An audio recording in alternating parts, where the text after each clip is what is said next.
Universidad Nacional de Loja, 160 años.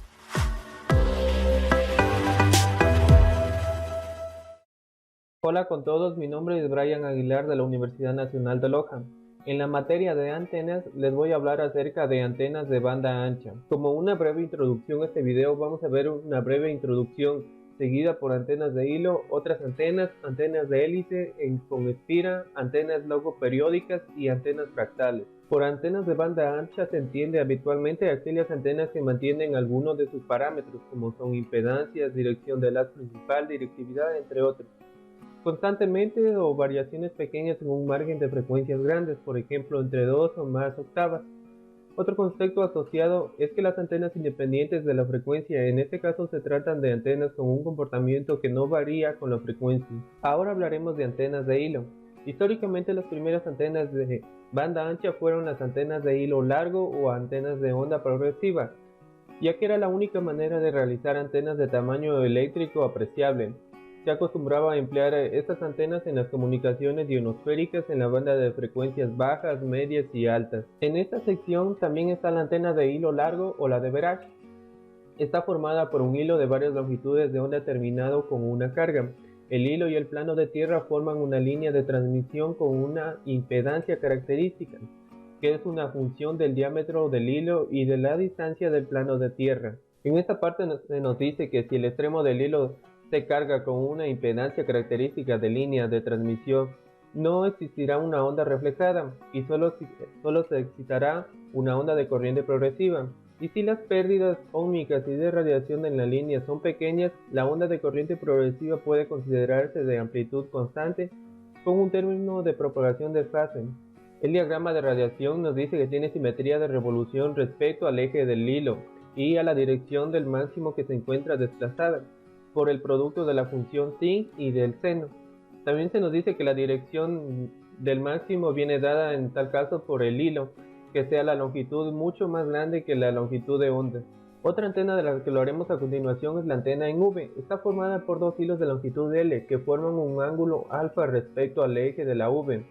El diagrama de radiación en esta parte o en esta antena puede analizarse como la superposición del diagrama de radiación de dos antenas de hilo largo, en función de la relación entre el eje alfa, que define la geometría de la antena, y el ángulo θm, que corresponde a la dirección del máximo para el hilo de la corriente. Cabe distinguir tres casos. Uno de los primeros casos es para cuando alfa es mayor que θ. Los diagramas de radiación de los hilos que forman la V no se intersectan, por lo tanto existen dos haces principales con el mismo nivel.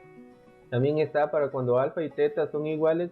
En la dirección del eje de V se produce una interferencia constructiva de los campos radiados, por lo que cada uno de los hilos de forma en esta dirección aparece en un haz principal de pincel. Y también está para el caso de cuando alfa es menor que θ. La interferencia constructiva se produce para una dirección elevada respecto a la horizontal. Otra configuración de la antena de onda progresiva es la antena rómbica. Su comportamiento se analiza de forma similar a la antena en V. Si el ángulo alfa es ligeramente menor que el ángulo θm, formado por el máximo del diagrama de radiación de cada uno de los hilos con la dirección del eje, se consigue un haz elevado, que junto al efecto del suelo se acaba convirtiendo en un haz de tipo pincel, elevando respectivamente a la horizontal. Tal como se nombró hace un momento, se acostumbra a emplear en estas antenas en comunicaciones ionosféricas en las bandas de baja, media y alta frecuencia. Las longitudes de los hilos puede llegar a ser de varios tipos de longitud de onda. Debido a su baja eficiencia se acostumbran a emplearse en las recepciones. En otras antenas de banda ancha tenemos en sí a las antenas que podemos encontrar dipolos en V ortogonales, dipolos derivados de línea bicónica y antenas Vivaldi. Estos dipolos se utilizan en los sistemas emisores de radiodifusión y en algunos radares de ultra alta frecuencia. En la figura se muestra una agrupación plana de dipolos en V ortogonales, excitados en cuadrátula para obtener una polarización circular. También se utilizan dipolos derivados de línea bicónica, dos ejemplos de los cuales se pueden ver en la figura. Uno de ellos tiene forma plana y se conoce como pajarita por su forma, mientras que el otro es una combinación de un disco y un cono, que pueden ser fabricados como superficies sólidas o con varillas. A algunas se les ha ocurrido con dipolos. Las ranuras delgadas poseen anchos de banda pequeños, pero si se agrandan, por ejemplo, mediante una especie de abocinamiento, se logran grandes anchos de banda. Un tipo de antena que representa un comportamiento de banda de ancha es la de hélice. Una hélice es un resultado de bobinar un hilo conductor sobre un cilindro de diámetro constante. Los parámetros geométricos del diseño de una hélice son su diámetro, la separación entre las vueltas o el paso de la hélice, el número de vueltas, el diámetro del hilo y el sentido del embobinado, que bien puede ser por izquierda o por derecha. En función de las dimensiones de la hélice existen dos modos básicos de funcionamiento, que puede ser el modo normal y el modo axial. En el modo normal el máximo de radiación se produce en la dirección normal, al eje de las hélices. Aquí normalmente se hace referencia a la perpendicular o ortogonal, y en el modo axial el modo máximo de radiación se encuentra en la dirección del eje de la hélice. Una hélice opera en modo normal cuando la longitud total del hilo empleado en embobinar es mucho mayor que la longitud de onda, y la longitud del hilo que es necesaria para realizar una vuelta de hélice se puede averiguar con la siguiente fórmula que vemos. También existen antenas independientes a la frecuencia.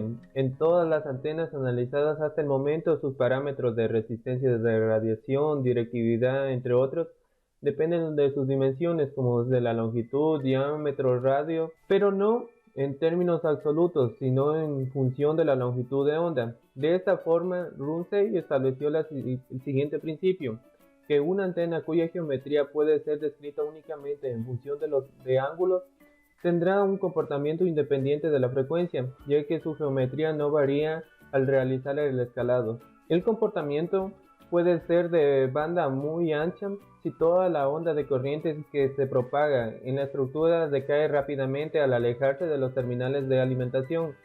Esto puede conseguirse obligando a la estructura a radiar a lo largo del camino de la corriente, de forma que la corriente disminuya por pérdidas de radiación. También se encuentran las antenas espirales, en la cual es una geometría empleada para la realización de antenas independientes de la frecuencia.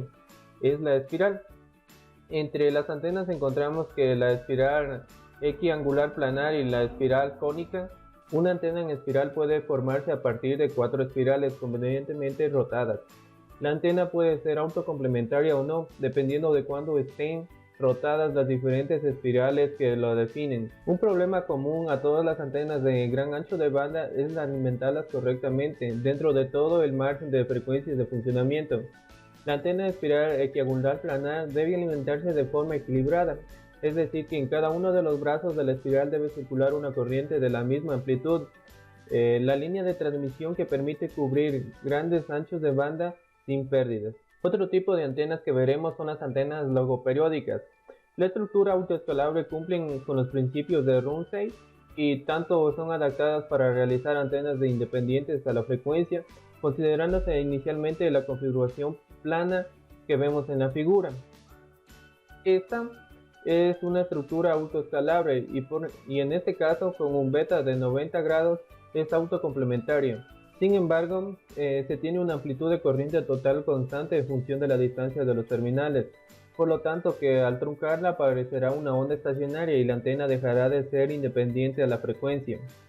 Si se representa gráficamente cualquier parámetro de la antena en función del logaritmo de la frecuencia, se observará que presenta un comportamiento periódico, cuyo periodo logaritmo de tau es el motivo que a estas estructuras se las llama logoperiódicas.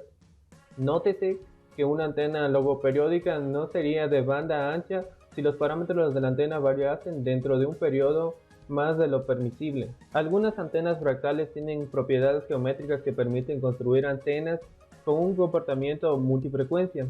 Ciertas formas fractales ideales son autosimilares.